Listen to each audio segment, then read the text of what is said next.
Okay, so now that we've finished pretty much prepping our form, now we're going to set our horns. In this case, they're horns, not antlers. So they're horns.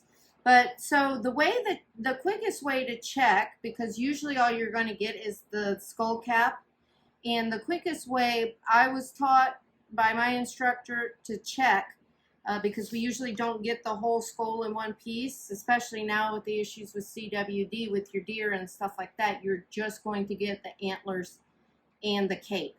So how we check it, since we don't have the whole skull to measure and everything like that, we go from the back of the eye to the base of the burr, where that cowlick is, kind of right there on the side where it seems to come together, and there's a cowlick at the base of the burr here on the side. You can kind of see it on this Oryx, but I'm going to show you where you kind of see where that hair comes together. It creates a natural cowlick. Okay, so if you can see here, you can see where like hairs from each direction kind of come in and they create like a cowlick right here. This is what you're always going to know. The whitetails will have it too. There's just a natural flow of hair that kind of come together right here and create like a cowlick. So we go from the base of the back of the eye to that cowlick, and it's about 3 inches. Okay, and this, of course, it's going to have give and stuff like that, but you just want to get a rough estimate. And so I want to know, I know that space there is about 3 inches. So then what I'm going to do is I'm going to go back to the form, and I'm going to show you when I hold the horns up there how much of that skull, the base of that skull cap that I'm going to need to cut off. Okay, as you can see on this skull cap that was brought to me, it still has quite a bit of this piece of the eye socket still on there. I'm not going to need all that because the form already has it on there. So you can tell there's quite a bit of this, including this, so that's going to make, you can tell just by looking at it, that's probably going to be, if we go from the back of the eye, that's about 4.5 inches. So that already tells me that I'm going to have to cut off probably about 1.5 inches of this skull cap in order for it to fit properly with this cape. Like I said, this is how we kind of I learned to do like a rough estimate measurement, and then of course once I Bondo it and everything like that, then I can adjust it to where I want it to be and measure it again and before it sets to make sure I get it right.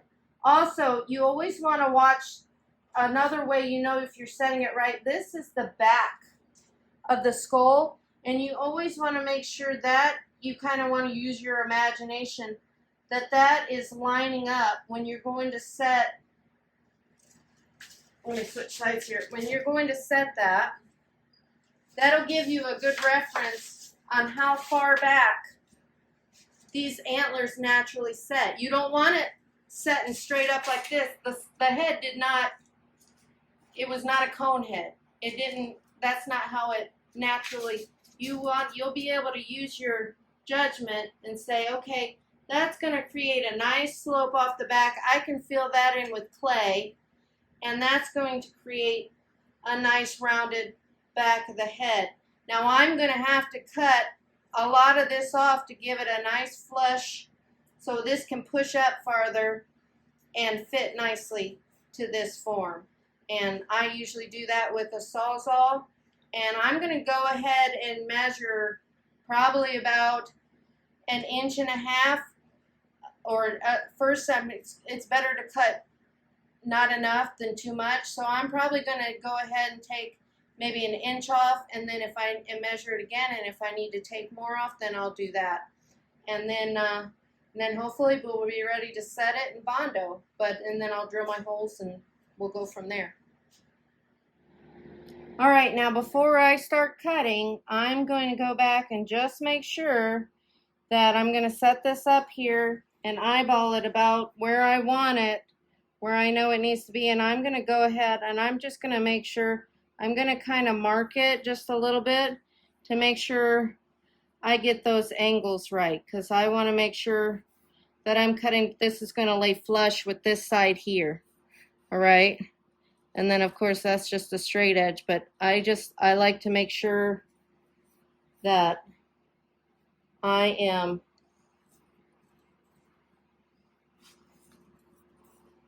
cutting in the right direction at the right angles.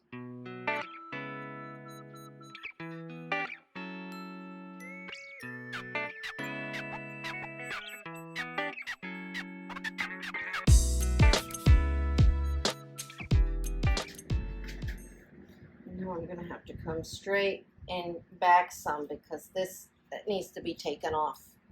It's too much right here. See how it's not letting it sit flat?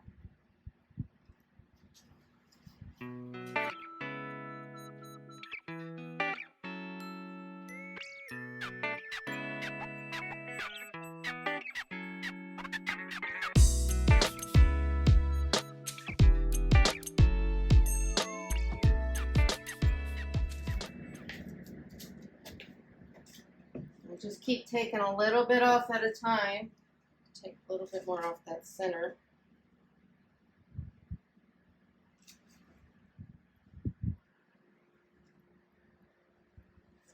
It's just about there.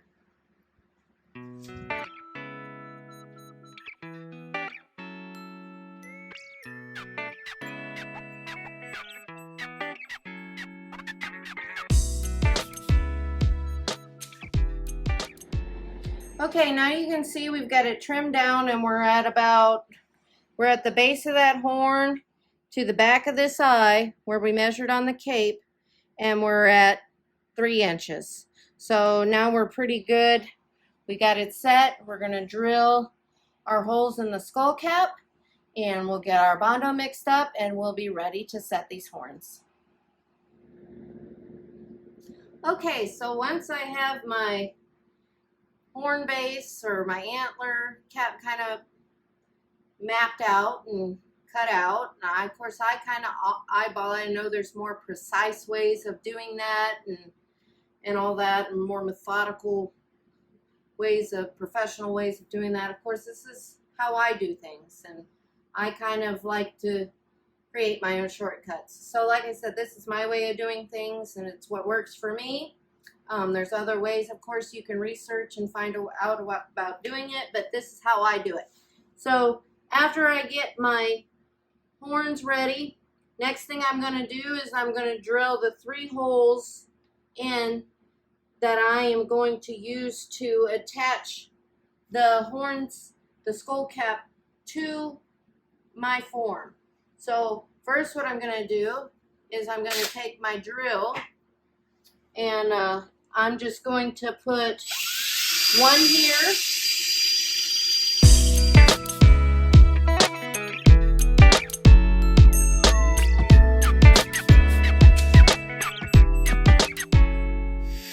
and then usually I put one in the back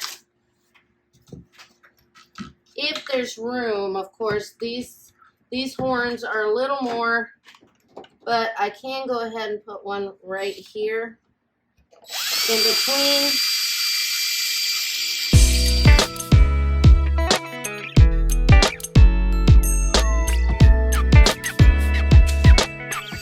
Okay. And then I usually like to take this right here, and I don't know if it's like a beveler or what. Anyways, I use that to kind of smooth out, because that lets the head of the screw rest in that pocket a little bit, and then I can cover it with clay so I don't have any hard edges.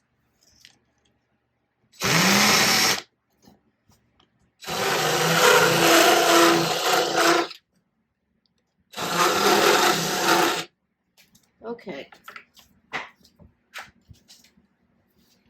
And then as you see, those screws will fit right in. Okay, hold on a minute. Go ahead and pause it.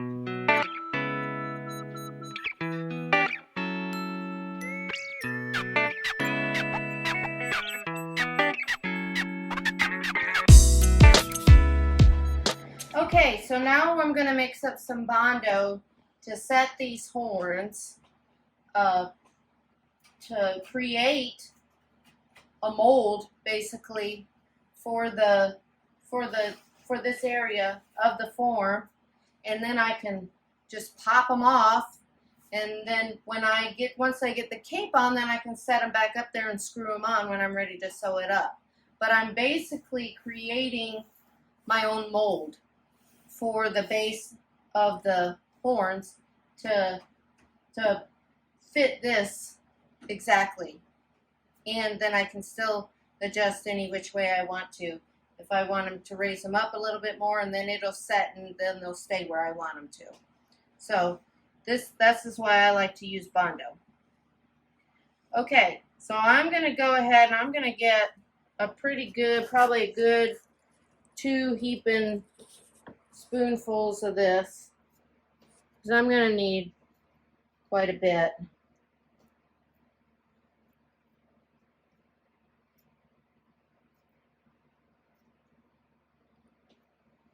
There's no real measurement on this. Remember, you just use as much primer as you want to make it hot or cold. That all depends on how fast or slow your Bondo sets. And then I'm going to add some chop, of course. That just gives it some texture.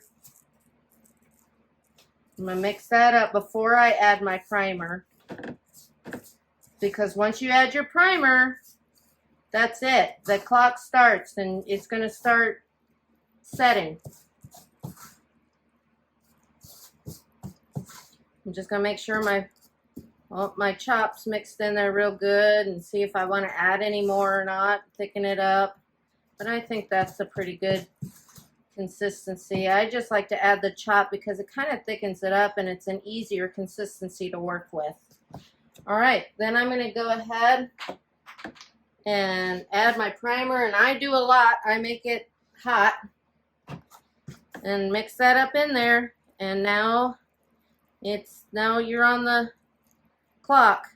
Once you add that primer, you don't have much time. This stuff sets fairly quickly within a couple of minutes.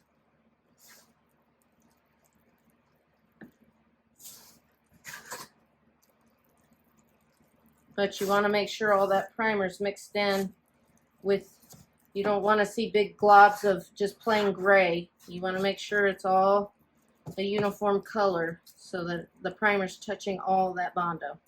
Okay, then what I'm going to do is I'm going to come over here to my form, and I'm just going to kind of slap it on there like so.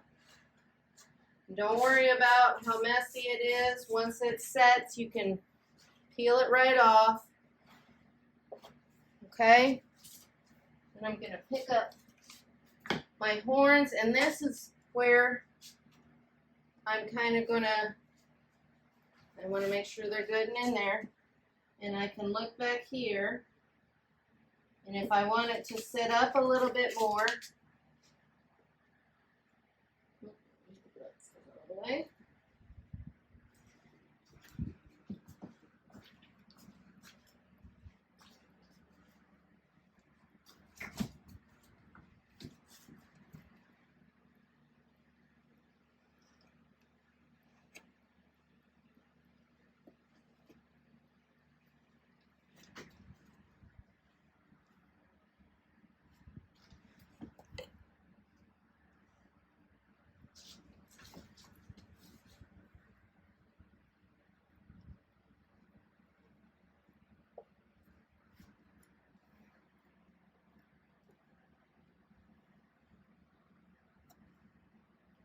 And then I'm going to make sure this center line here is matching up with this center line, so I know they're straight.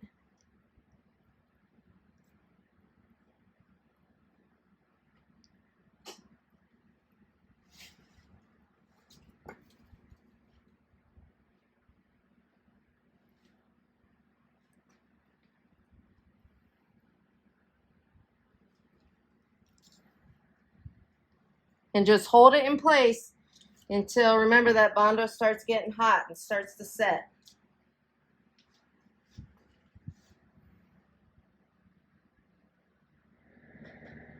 Okay, so now that my Bondo is set, since these horns are so heavy and they're going farther back, it's usually going to just, once it sets, it's going to release from it itself.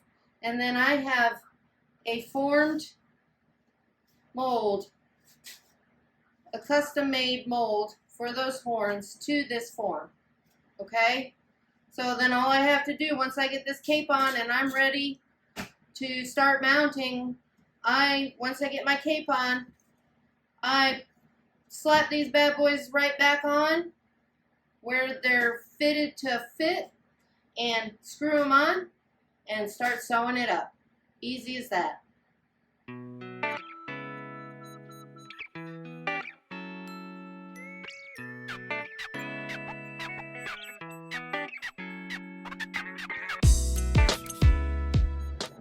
Thank you for watching us here at K&C Taxidermy. Remember to like and subscribe us here on YouTube and join us next time for our latest creation.